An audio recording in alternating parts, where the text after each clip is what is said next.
Hey everyone, welcome back to Mozzie Travels. Today I'm taking you along on one of the most iconic experiences you can have in Thailand, the Phi Phi Islands tour.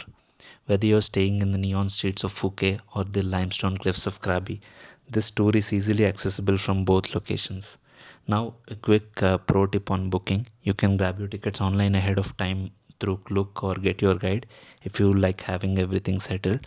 But if you are more of a spontaneous traveler, you can also book directly through local tour operators once you land in Thailand, often for a bit of a bargain. Also, make sure that you're packing a lot of sunscreen, and if you're prone to motion sickness, definitely grab a seasickness tablet before boarding. These speedboats bounce around quite a bit on the open water. Trust me, you'll want to feel your best for what's coming up. Let's head to our very first stop.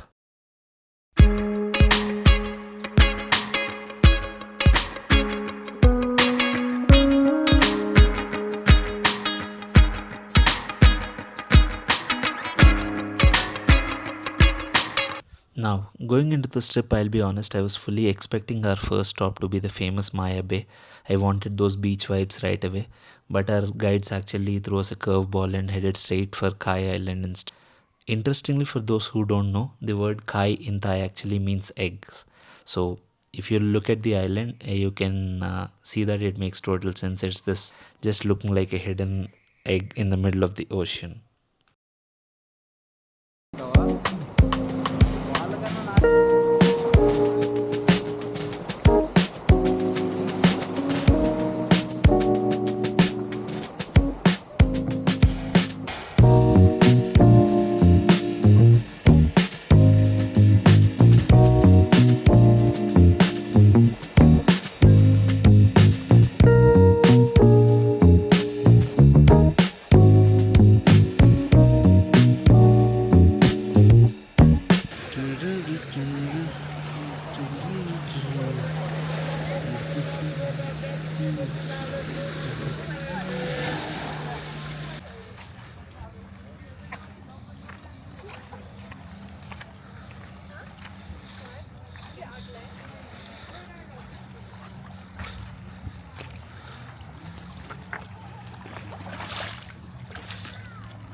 So we are on a Phi Phi Island tour today. First stop is at Kai Island.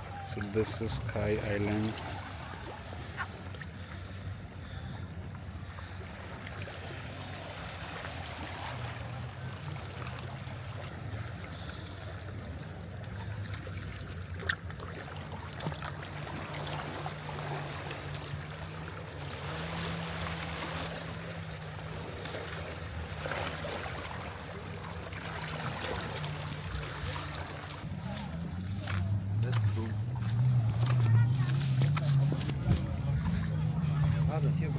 Okay, see you. Thank you.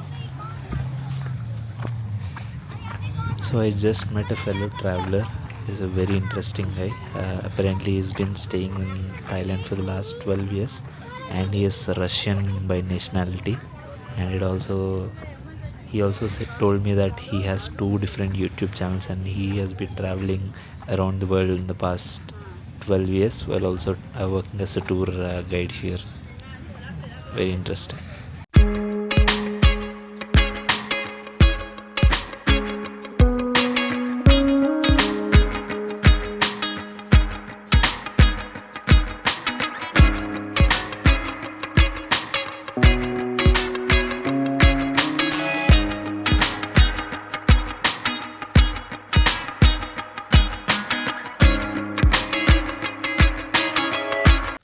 Next up, we made a quick but stunning detour into Nui Bay. This spot is famous for a very unique limestone formation known as Camel Lock. It looks exactly like a giant camel sitting right in the middle of the ocean, like you can see in the video. The water here is incredibly clear, and the bay is surrounded by these massive jagged cliffs that make you feel like you've entered a hidden world. It's actually a very popular spot for snorkeling because the water is a bit calmer inside the bay. Even if you don't jump in, just cruising past these giant limestone sculptures is a reminder of how wild and beautiful the geography of the Phi Phi Islands really is.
After our peaceful start at Kai Island, we headed over to the famous monkey beach. Now I've seen the photos online of people posing with monkeys, so I was ready to hop off the boat and get some close ups. However, we weren't actually allowed to get off the boat and step onto the sand. Why? Because the monkeys here were feeling extra aggressive. It turns out that they have been very aggressive recently, and so we were not allowed to get off the boat and onto the island to keep everyone safe.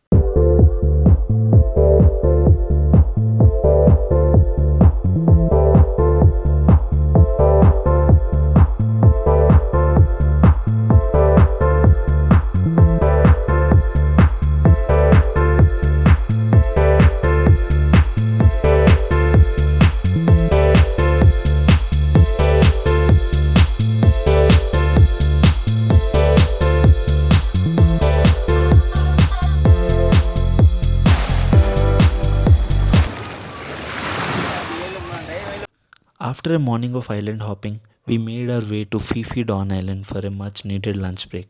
Now, while many of the islands here are uninhabited national parks, Phi Phi Don is the main hub where people actually live, work, and stay. The overall population of this island is around 1200, and the resident population here is actually predominantly Muslim. In fact, the island was originally settled by Thai Malay fishermen back in the 1940s, long before the tourists arrived. Because of this heritage, you'll find that most of the tour provided buffet lunches are halal friendly. The hospitality here is just incredible. After eating, we had a little bit of free time to wander through the narrow streets of the village. It's a complete contrast to the quiet base we just left. There are bustling cafes, souvenir shops, and even little local markets.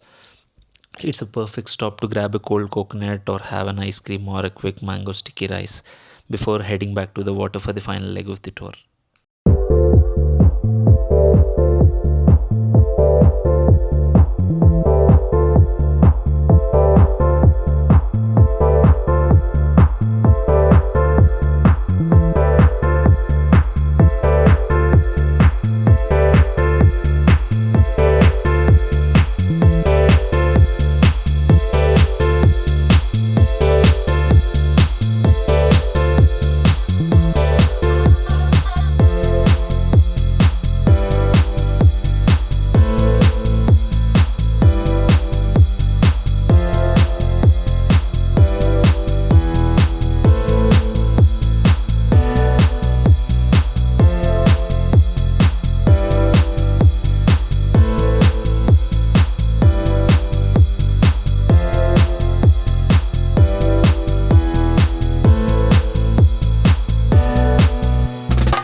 And finally, it was time for the one place everyone has on their bucket list, Maya Bay. Now, things have changed a lot here recently. To protect the incredible coral and the black tip reef sharks that breed in these waters, boats are no longer allowed to enter the bay from the front. Instead, we docked at the back of the island and took a short, beautiful walk through the jungle. Coming through the trees and seeing that classic view for the first time, it honestly takes your breath away. This is the exact spot made famous by the movie The Beach, which starred Leonardo DiCaprio. It was the Maya Bay is actually closed for 8 to 10 months of the year. It is only during the tourist season that it's actually open. So it's generally closed to allow the ecosystem to recover from over tourism, and you can actually really see the difference. The water is a shade of turquoise that I didn't know existed, and the sand feels like powdered sugar. Because of the new conservation rules, swimming is strictly prohibited. You can only wade in up to your knees. If you try to go further, the park rangers will definitely let you know with a whistle. But honestly, even just standing there in the shallows, looking out at those 100-meter high limestone cliffs wrapping around the bay, you realize why this is considered one of the most beautiful places on earth.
Shikhar, how was the experience? How was Maya Bay? Maya Bay, too little time. Too little time. What are you going to do? We spent 20 minutes here, there's nothing more to do. Take more photos. Take photos. Better costume. Better costume, you should have thought about that before you came here. Should have suggested. See, I was expecting to come here first. I did not expect that we'll do a detour and then come here last.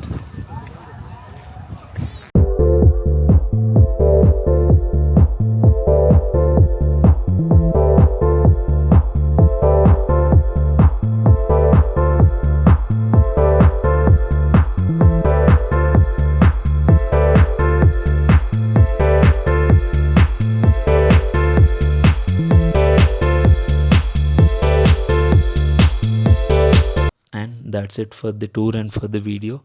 I hope you had a lot of fun watching this video. I did have a lot of fun going out on this tour. So like, share and subscribe. See you in the next one.